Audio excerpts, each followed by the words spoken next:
Le Figaro fête ses 200 ans. Du 14 au 16 janvier, Le Figaro retracera 2 siècles d'histoire à travers une exposition exceptionnelle sous la nef du Grand Palais. Archives, images inédites, débats et émissions spéciales. Le Figaro, 200 ans de liberté. Un événement unique, gratuit et ouvert à tous. Programmes et réservations sur lefigaro.fr.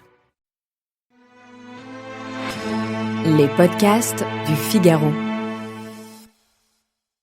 Si tu utilises Netflix, tu devrais à tout prix connaître ça. Le Netflix du jeu vidéo. La célèbre plateforme de VOD se met aux jeux vidéo, et oui.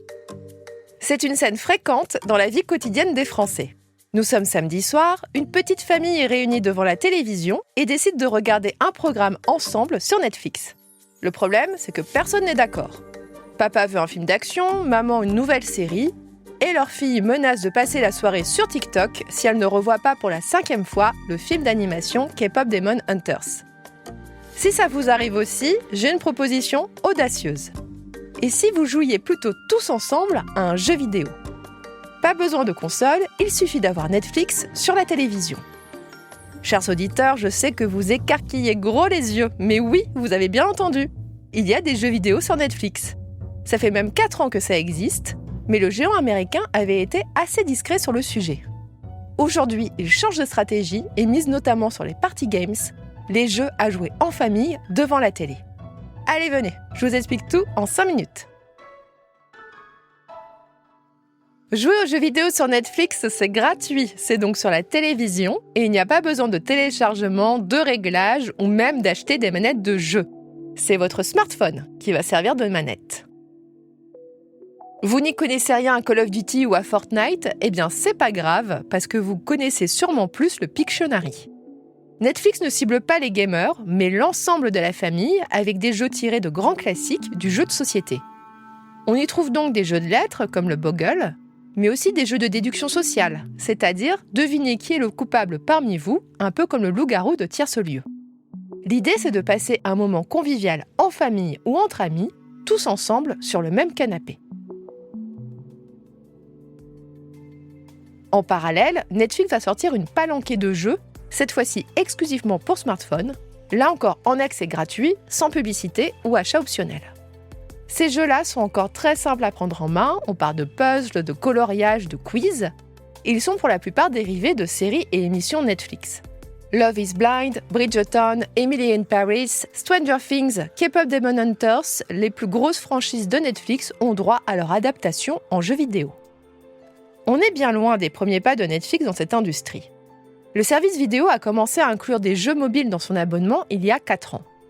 Il se trouve dans son application pour smartphone, dans un onglet dédié qui n'a longtemps pas été très visible.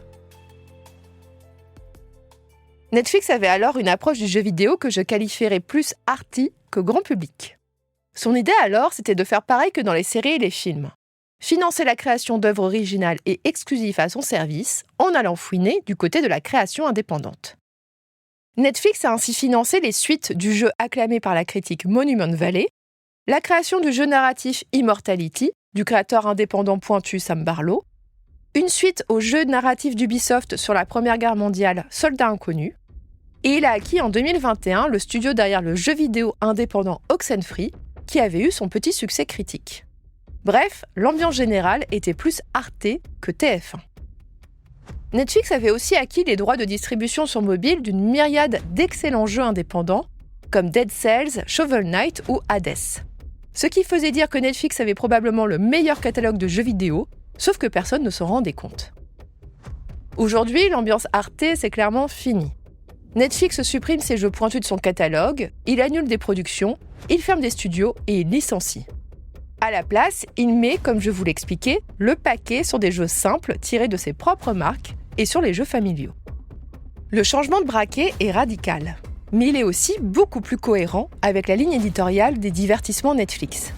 Alors, est-ce que ça fonctionnera cette fois-ci ? Réponse dans quelques mois.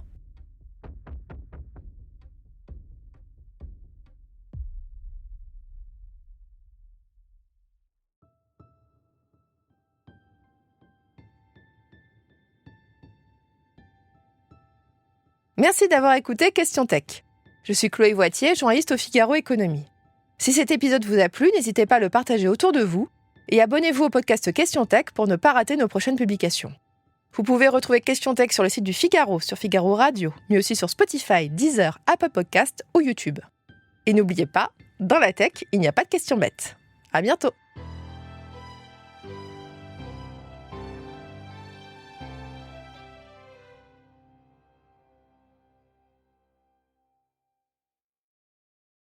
Le Figaro fête ses 200 ans.